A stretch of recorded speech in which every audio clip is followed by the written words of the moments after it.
Preston Foster. Coming your way with another episode of Waterfront.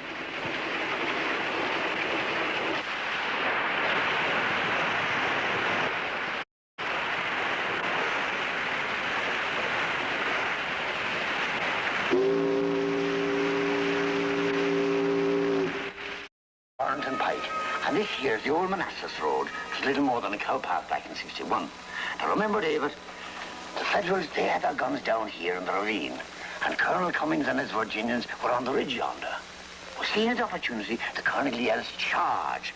And down they come, shouting and hollering and shooting. But Uncle Jeff, yesterday you said Colonel Cummings was down here. Did I? Well, now, let's see. It's all here in the letter. Or wherever Cummings was, you may bet your boots my granddad wasn't far away. Yes, you're right. Was that when the Federals started to run away? Pretty soon.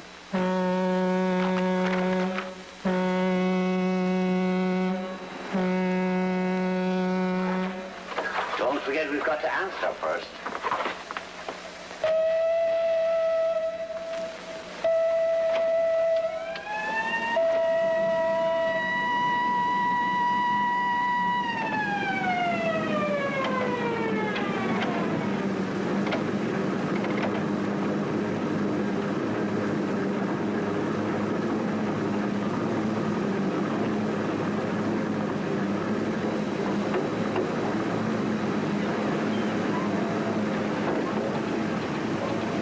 The Cheryl Land coming through with an empty barge.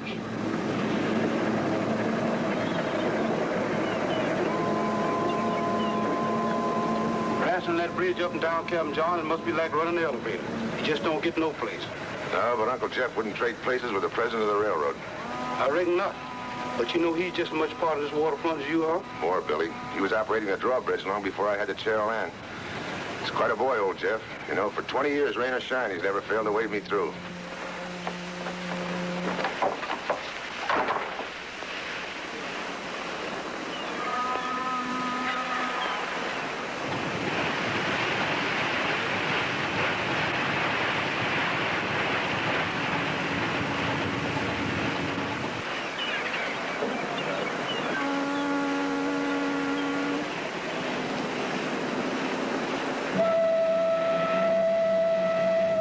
Playing around. I got me a job lined up in a casino down in Rio. Figure I make myself a stake, then I can buy into something I can handle. What kind of something? Well, that kind of money, a couple of guys like us, we could open up a bar. What are you dreaming about? Besides, I haven't got enough dough to buy around a beer. Okay, look, all I was doing was talking, but I thought you had to get out of here. Look, I'm not worried about it. I'll find a way to stall off a bar. Okay, if that's the way you want it, I'll tell the freighter skipper to hire on somebody else tomorrow. Yeah. You better do that.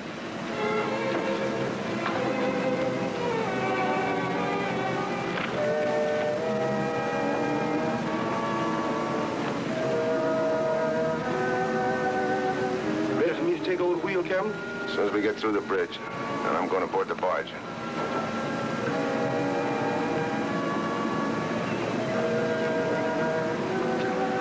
Hey, Mike. I think I figured a way for you to get on that freighter to Rio after all. Take a look at this.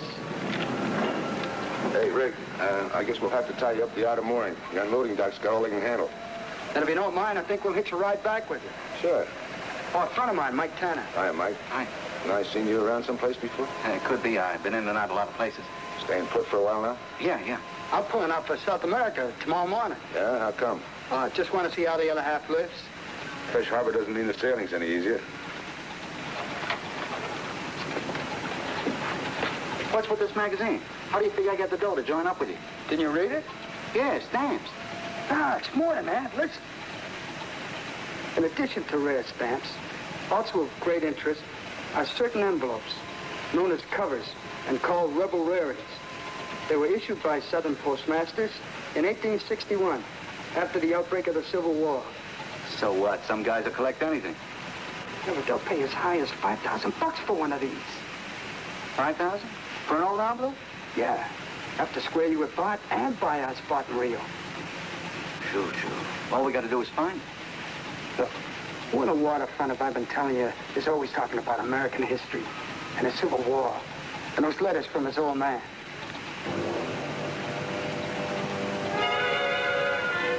you.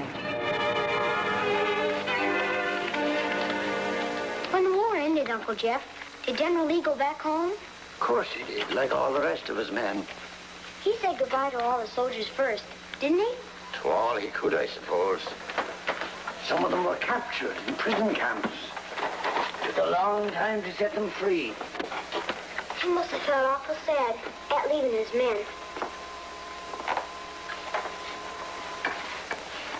Probably would have comforted him some to be able to see the country that came out of it. Got all your men bivouacked? Uh-huh. Well, it's getting on to time for you to be back at the hospital. Okay. The doctor says I won't be having to go much longer. No, that's fine. Pretty soon you'll be able to throw away that contraption, and we'll be able to take that hike we were talking about together. No, I guess not. The treatments aren't doing any good. Are they giving up on you? There's nothing else they can do without it costing a lot of money. There must be something. Yeah, but I'd have to go to a big doctor in New York, and Mom couldn't afford that. Oh, it isn't so bad. Can I come back tomorrow? You just do that, bright and early, and we'll have a good long day together.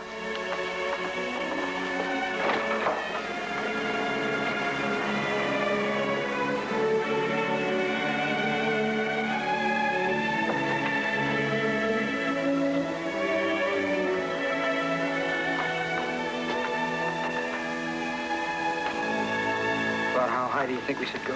Well, no more than necessary. If we offer too much, you might get suspicious. Hey, if you're going to sign on that freighter, we better get going. Yeah, we better take this along so we know what we're going after.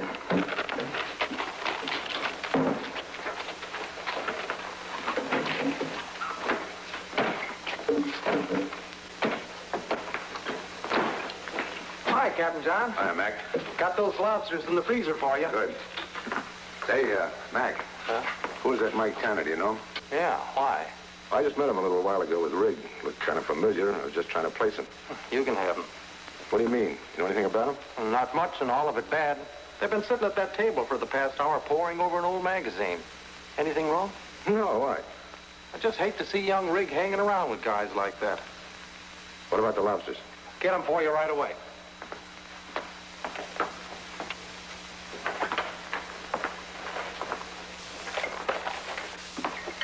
Here you are, Captain John, all set to go.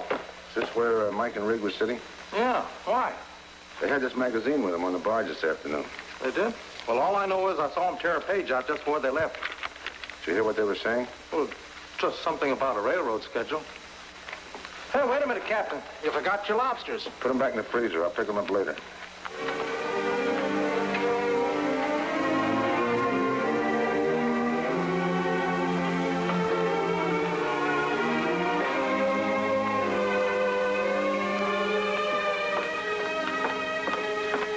Well, thanks very much.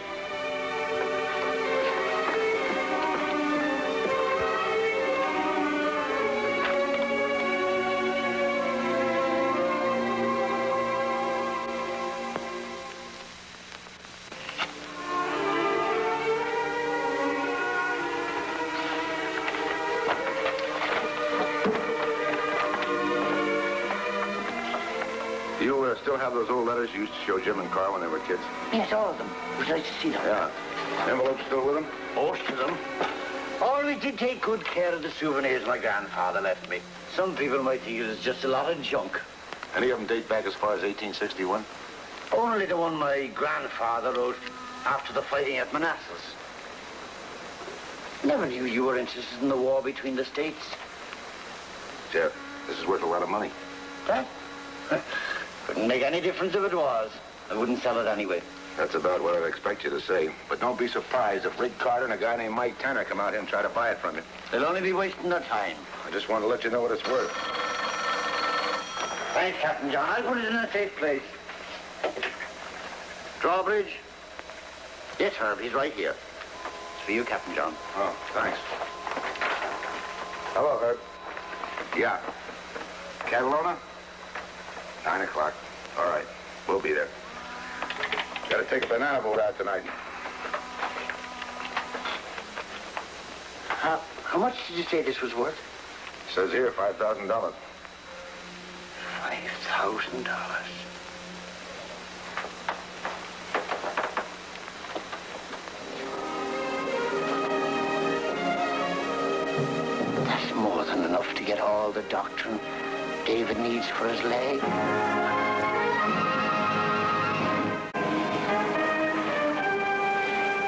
No, ma'am. Just tell Doc Bentley it's important. I've been trying to reach him all the morning. I want to talk to him about little David Elliott. Please leave word that I'll be over to the hospital pretty soon. That's right. Jeff Hedges. Thank you, ma'am.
Jeff.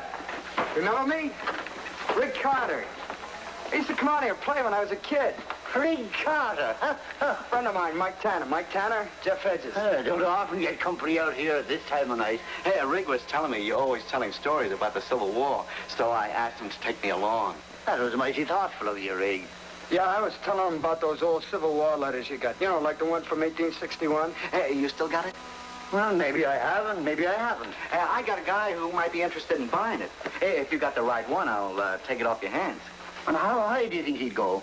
Oh, maybe as much as $20. Hey, $20 will buy a lot of cigars. That seems a lot of money for just an old scrap of paper. Well, then you take it? Well, $30. Now, how do I know you fellas have got the cash? Right here, ready and waiting for you to say the word. Well, I can't blame you for trying. But wouldn't I be foolish to take $30 for something that's worth a whole heap more? Well, I've called my relief man to take over. As soon as he gets here, I've got an important call to make. We came here to do business with you, and we haven't finished yet. That's mine. I know what I'm doing.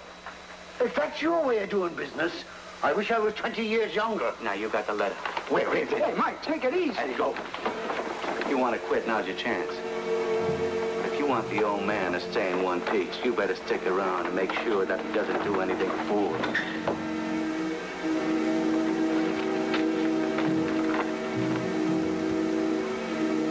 Watch it.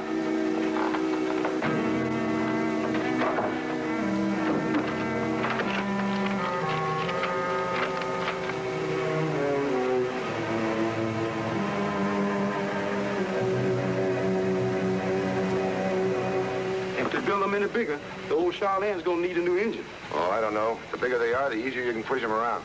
I thought maybe you might want some hot coffee. Thanks. Not that I think you can go to sleep.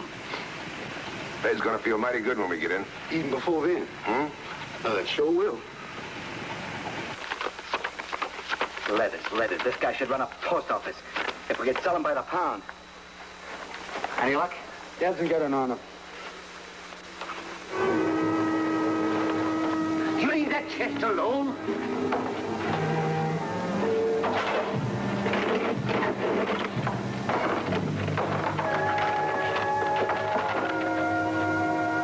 Yeah. Now we're getting someplace. To Jeff with all my love. You take your hands off that. I bet we're a real dead dog in today, Pop.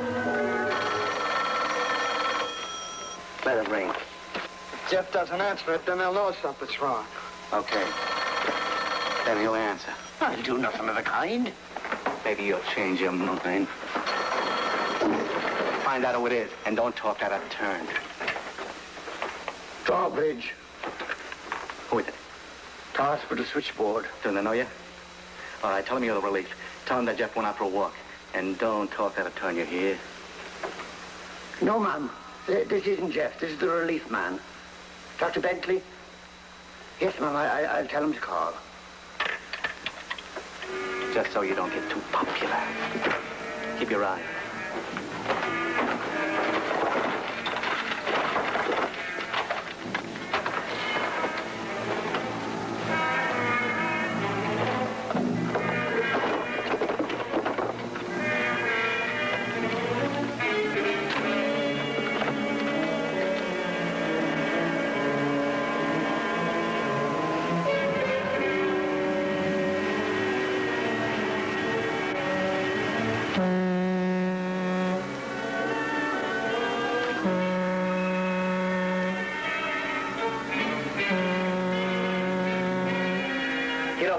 And open that bridge.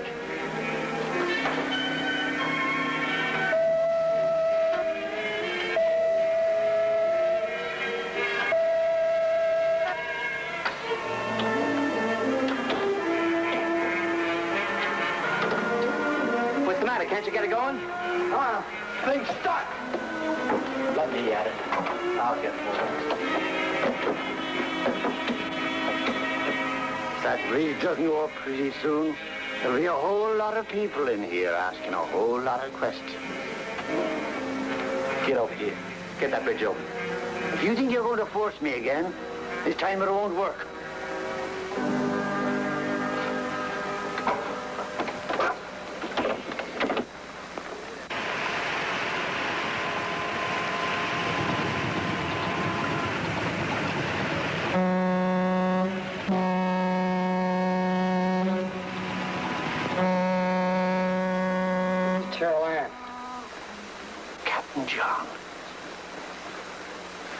Well, I guess I know when I'm licked.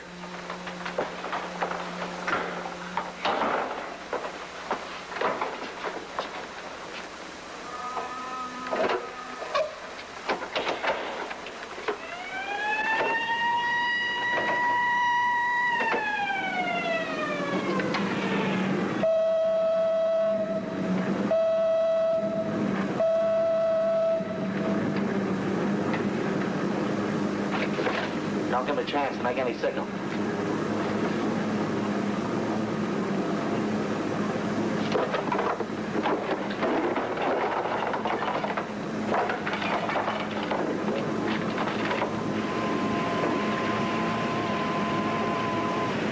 I was beginning to think it was Uncle Jeff who needed your black coffee. Take over, will you, Billy? Yes, sir.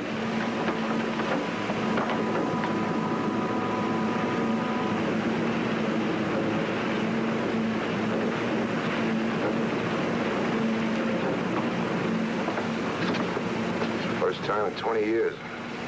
I expect Uncle Jeff is being spilled by a relief man. Yeah, I guess you're right. Should have figured it myself. Cheryl Ann to dispatcher. Come in, Herb. Dispatcher to Cheryl Ann. Hook me into the control shack at the Drawbridge, will you, Herb? Line's busy. I'll call you back when I get through to him. Right, Herb. Thanks, Billy. Now let's see just how tough you are, old man. Talk up and you could save yourself a lot of grief. After Shiloh, my grandfather had a shell fragment dug out of his leg. Nothing but a bullet between his teeth to ease his pain. I reckon this won't hurt so bad. He was fighting a war. All you're trying to do is save an old moth-eaten letter. What I'm fighting for, you wouldn't understand. It isn't a letter anymore. Fine. I don't want any part of this. Let's get out of here. You're in it as deep as I am. Want to change your mind?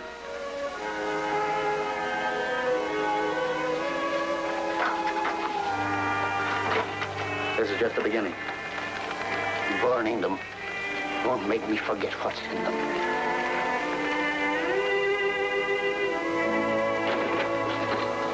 Hi, Herb. Hi. Here's the work order. Oh, another night, another $1. Hey, what happened to that call to Jeff out on the bridge? Oh, I tried about a minute ago, but the line's still busy. Relief man must be telephone happy. There's no relief man out there tonight. Jeff's still there. It couldn't be. He didn't wave me through the bridge. Hey, there must be something wrong. Better go take a look.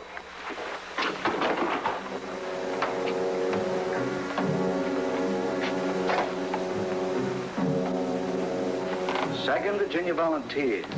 Fredericksburg, 1861. Won't burn, but it'll melt real good. Well?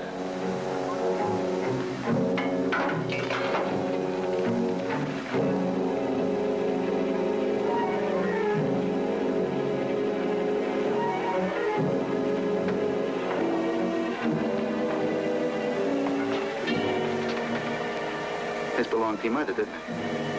Record of birth and date. Somebody abler than me, Mike Tanner, will punish you for this night.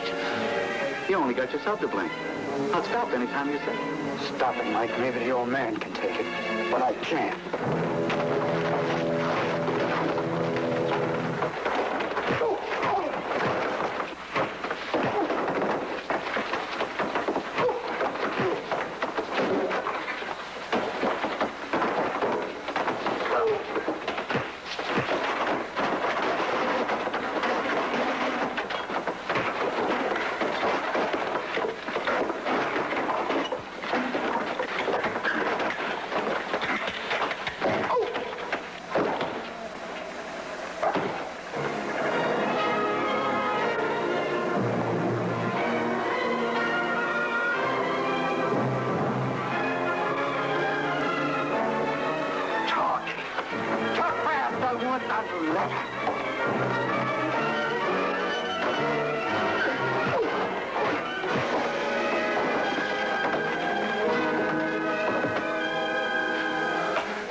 Jeff?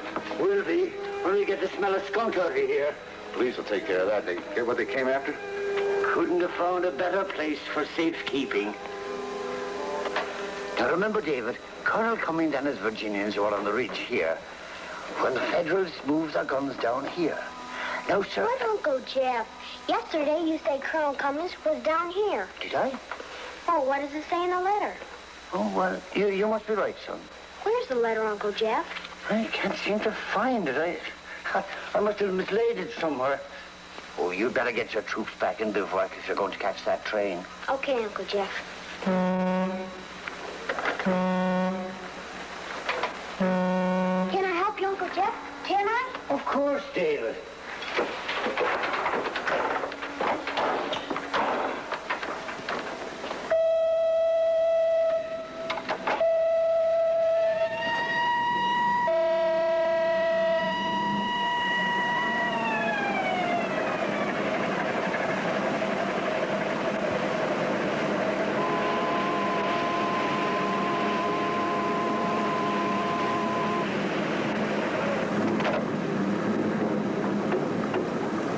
When you get back from the docks in New York, I'll let you run the bridge all by yourself.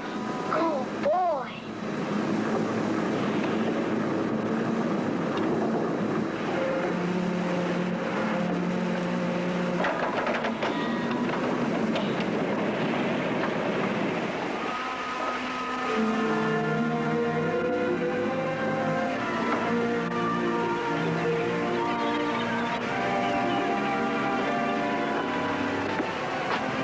Imagine Uncle Jeff spelling that old letter for all that money? Billy, I like to think there's a special kind of providence that watches over men as fine as Jeff.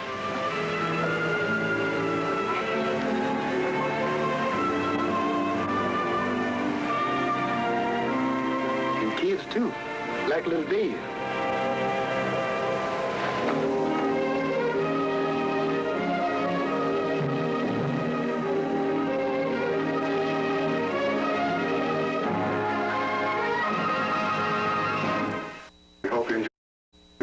Tonight's story, and that you'll be with us next week for another episode of Waterfront.